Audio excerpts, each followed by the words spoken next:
తెలంగాణ జలదోపిడిపై గురు శిష్యులు చంద్రబాబు రేవంత్ దొంగాట పీక్స్కు చేరింది. గురుదక్షిణ కోసం రేవంత్ దిగజారుడుతనం పరాకాష్ఠకు చేరింది. తెలంగాణ నీటి హక్కులను చంద్రబాబుకు తాకట్టు పెడుతున్న రేవంత్ పుట్టిన గడ్డకు తీరని ద్రోహం చేస్తున్నాడు. ఒకవైపు వరద జలాల పేరుతో గోదావరి నీళ్లను దోచుకెళ్లేందుకు ఏపీ పావులు కదుపుతున్నది. మరోవైపు కృష్ణానదిలో తెలంగాణ నికర జలాల హక్కులను ప్రశ్నిస్తున్నది.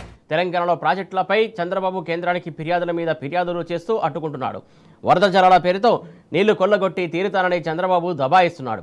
కానీ తెలంగాణ సీఎం రేవంత్ రెడ్డి మాత్రం గొడవల వద్దు పరిష్కరించుకుందామంటూ చర్చల కోసం దేవిరిస్తున్నాడు.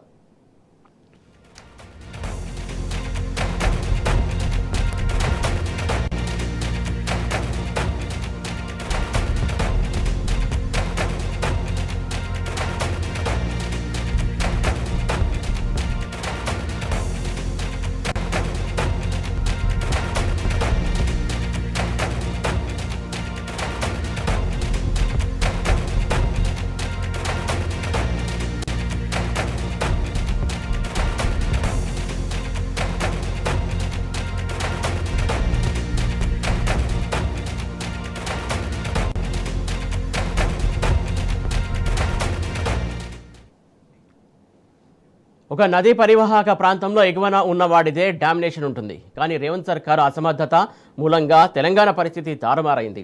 ఎగువన ఉన్న తెలంగాణలో దిగువన ఉన్న ఏపీ దబాయిస్తున్నది. తమ రాష్ట్రం వాడుకోగా మిగిలినటువంటి నీటిని తెలంగాణ కూడా వాడుకోవచ్చని చంద్రబాబు ఆఫర్ ఇస్తున్నాడు. ఢిల్లీలో మోడీ, తెలంగాణలో రేవంత్ అండ చూసుకుని చంద్రబాబు రెచ్చిపోతున్నాడు.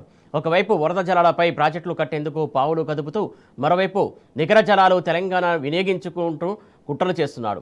ఇంత జరుగుతుంటే చంద్రబాబు దురహంకారానికి నిగ్గదీయాల్సిన రేవంత్ సర్కారు చోద్యం చూస్తుంది.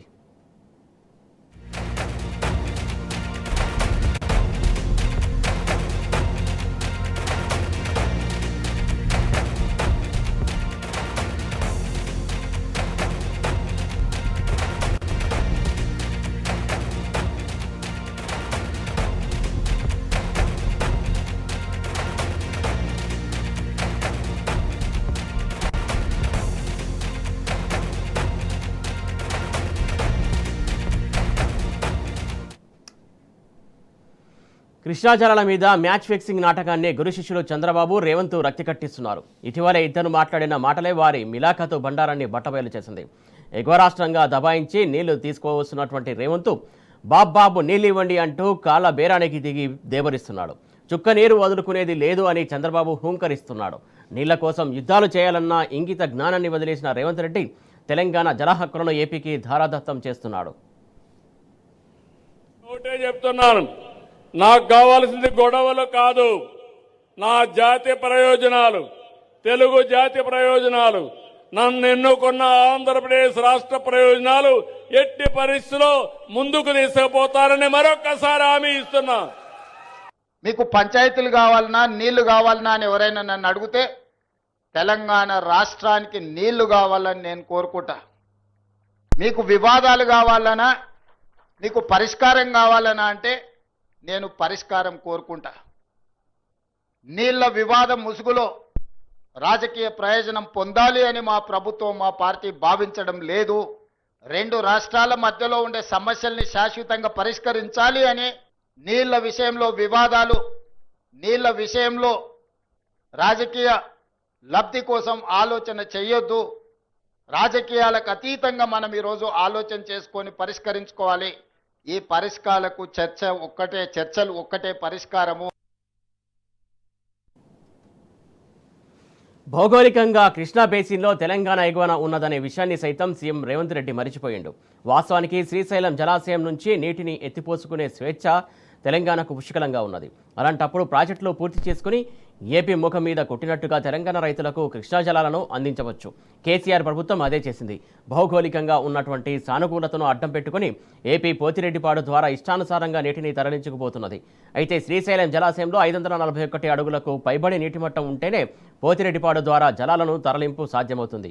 అందుకే కేసీఆర్ దీనిని గుర్తించి శ్రీశైలం గర్భం నుంచి సైతం కృష్ణా జలాలను ఎత్తిపోసుకునేలా పాలమూరు రంగారెడ్డి ఎత్తిపోతల పథకాన్ని డిజైన్ చేశారు. పంప్ హౌసులు, కాల్వలు, రిజర్వాయర్లు ఇలా 90% పనులు పూర్తి చేశారు. మిగిలిన పనులు కూడా పూర్తి చేసి నీటిని ఎత్తిపోవాల్సినటువంటి కాంగ్రెస్ సర్కారు 2 ఏళ్ల నుంచి ఆ ప్రాజెక్టును పడవ పెట్టింది. ఇది చాలదన్నట్టు ఏపీ సీఎం చంద్రబాబు దయాదాక్షిణ్యాల కోసం అరులు చాస్తున్నది.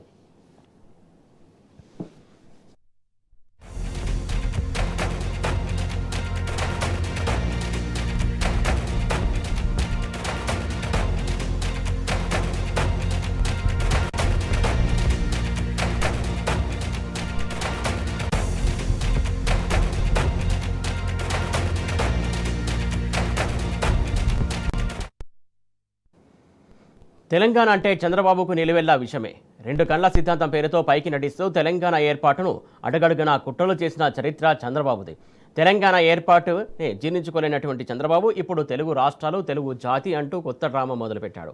అసలు తాను తెలంగాణ ప్రాజెక్టులకు ఏనాడు అడ్డుకోలేదని అడ్డగోలు అబద్ధాలు చెబుతున్నాడు. తెలంగాణపై తేనె పలుకులు పలుకుతున్న చంద్రబాబు వాస్తవానికి మన ప్రాజెక్టులకు అడుగడుగునా అడ్డు తగిలిండు. కాళేశ్వరం మొదలుకొని ఎన్నో ప్రాజెక్టులపై కేంద్రానికి లెక్కకు మించిన ఫిర్యాదులు చేశాడు. ఉమ్మడి రాష్ట్రంలోనే కాదు, రాష్ట్ర విభజన తర్వాత కూడా తెలంగాణలోని మేజర్ ప్రాజెక్టుల నుంచి చివరకు తొమ్మిళ్ళ, భక్త రామదాస్ వంటి చిన్న ప్రాజెక్టులపైన విషం కక్కి కేంద్రానికి పదుల సంఖ్యలో ఫిర్యాదులు చేశారు. గోదావరి నీళ్లు వాడుకుంటే ఎప్పుడు నేను అడ్డు చెప్పలేదు. విభజన తర్వాత కాళేశ్వరం ప్రాజెక్టు కట్టినప్పుడు గోదావరి పైన ఎన్ని ప్రాజెక్టులు కట్టినా పర్వాలేదు, మనకు నీళ్లు వస్తాయనే ఉద్దేశంతో నేను ముందుకెళ్ళాను. ఇవాళ చంద్రబాబు నాయుడు గారు మాట్లాడుతూ నేను కాళేశ్వరం ప్రాజెక్టును ఆపే ప్రయత్నం చేయలేదు అని నిన్న మాట్లాడినరు. ఇక నేను లెటర్ కూడా చూపిస్తా. 13/6/2018 13/6/2018 నాడు అప్పుడు చంద్రబాబు నాయుడు గారే ఆంధ్రప్రదేశ్ ముఖ్యమంత్రి. ఆంధ్రప్రదేశ్ ముఖ్యమంత్రిగా చంద్రబాబు నాయుడు కేంద్ర ప్రభుత్వానికి కాళేశ్వరంను వ్యతిరేకిస్తూ రాసిన లేఖ, ఏం రాసినో కూడా చివరి లైన్ చదివి వినిపిస్తా. ఈ లేఖ కూడా మీడియాకు నేను విడుదల చేస్తున్నా. It has come to my notice through the news item published in Hindu Daily dated 7/6/2018, technical panel of CWC clears Kaleshwaram that the Kaleshwaram lift irrigation project in Telangana state got the clearances by TAC. అంటే హిందూ పేపర్లో నేను చదివి నా ప్రకారంగా తెలంగాణ రాష్ట్రానికి మీరు అన్ని అనుమతులు, కాళేశ్వరం ప్రాజెక్టుకు అనుమతులు ఇచ్చారనే విషయం నా దృష్టికి వచ్చింది అని చెప్తూ పారాగ్రాఫ్ 17 ఈ లెటర్లో ఏమంటారు?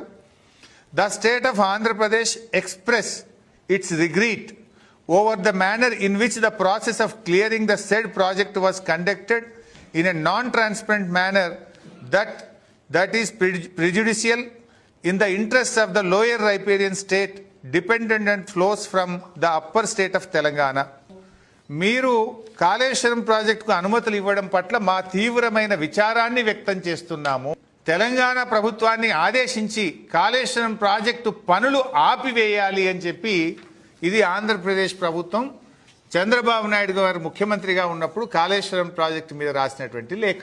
ఒక కాళేశ్వరం విషయంలోనే కాదు, చంద్రబాబు గారు వారు దత్తత తీసుకున్న పాలమూరు జిల్లా వారు దత్తత తీసుకున్న పాలమూరు జిల్లాలో కల్వకుర్తి ప్రాజెక్టు నీటి కేటాయింపులు పెంచితే దాన్ని వ్యతిరేకిస్తూ లేఖ రాశారు.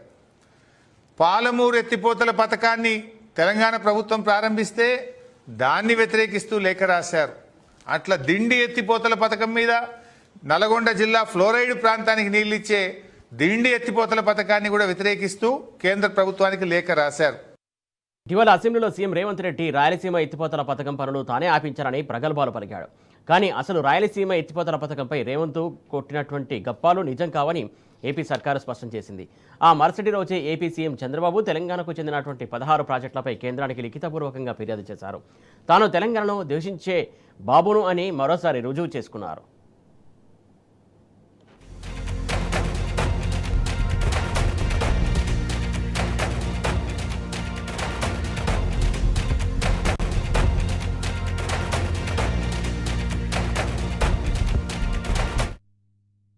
చంద్రబాబు నాయుడు గారి మీద కేంద్ర ప్రభుత్వం మీద ఒత్తిడి తెచ్చి రాయలసీమ లిఫ్ట్ ఇరిగేషన్ ఆపిచ్చిన ఇవాళ నేను సూటిగా చెప్పదలుచుకున్న ఈ వేదిక మీద నుంచి 2 రాష్ట్రాల మధ్యలో మంచి వాతావరణం ఉండాలని ఇప్పటి వరకు నేను సాధించిన విజయాన్ని కూడా నేను చెప్పుకోలేదు అధ్యక్ష.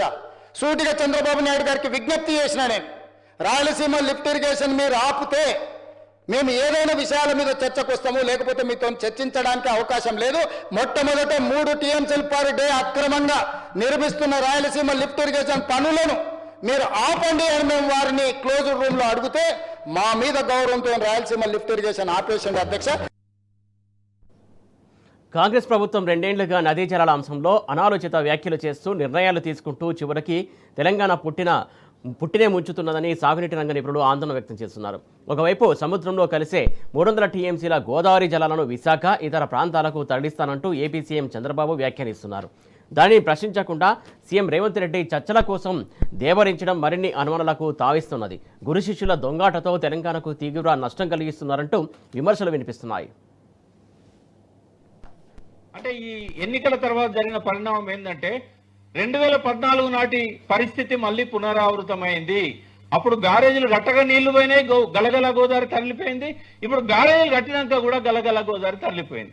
తరలిపోవాలి రేవంత్ రెడ్డి గారి స్వప్నం అది. ఎందుకు అంటే మొక్కు తీర్చుకోవాలి కదా. తనను ముఖ్యమంత్రిని చేసింది ఎవరు?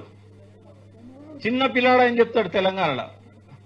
కనీసం పోటీ కూడా పెట్టలేదు. ఆత్మగౌరవ నినాదంతో, తెలుగు ప్రజల ఆత్మగౌరవ నినాదంతో కాంగ్రెస్ కు వ్యతిరేకంగా పుట్టిన పార్టీ కాంగ్రెస్ క్యాండిడేట్లకు మద్దతు ఇస్తూ కనీసము పోటీ కూడా పెట్టని పరిస్థితి అంటే ఆయన విజయోత్సవాలలో ఏ కలర్ కనబడ్డది మనకు?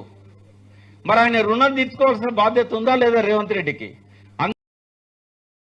కాళేశ్వరం కూలేశ్వరం అన్నా, మేడిగడ్డ ఒక 2 పియర్లు 3 పియర్లు దెబ్బతింటే అన్నారం బ్యారేజ్ మేడిగడ్డ మొత్తం నాశనమైపోయిందని అన్నా, కాళేశ్వరంలో ఎన్ని 28 ప్యాకేజీలలో ఎన్ని పెద్ద పెద్ద ప్రాజెక్టులు ఉన్నాయో అవన్నీ పక్కకు పెట్టి 1,02,000 కోట్లు కేవలం అన్నారం సుందిల్లా ఈ మేడిగడ్డ బ్యారేజీల మీదనే ఖర్చు పెట్టారని చెప్పినా, 1,00,000 కోట్లు దోచుకున్నాడని చెప్పినా, ఆయన ఉద్దేశం ఈ కాళేశ్వరం దండగా అని చెప్పినా కూడా ఆయన అంతర్గతంగా ఆయన మనసులో ఉన్నది చంద్రబాబు కావాల్సింది గలగల గోదావరి తరలిపోతుండాలి, బిరబిరా కృష్ణమ్మ పరుగులెడుతుండాలి, రాజమండ్రి విజయవాడలో బంగారు పంటలు పండుతూ ముంగిట్ల మురిపాలు దొరలాలి, మళ్ళీ మరొకసారి నల్గొండ పాలమూరులో వలసలు శవాలు మనకుండాలి. ఇది ఆ కుట్ర.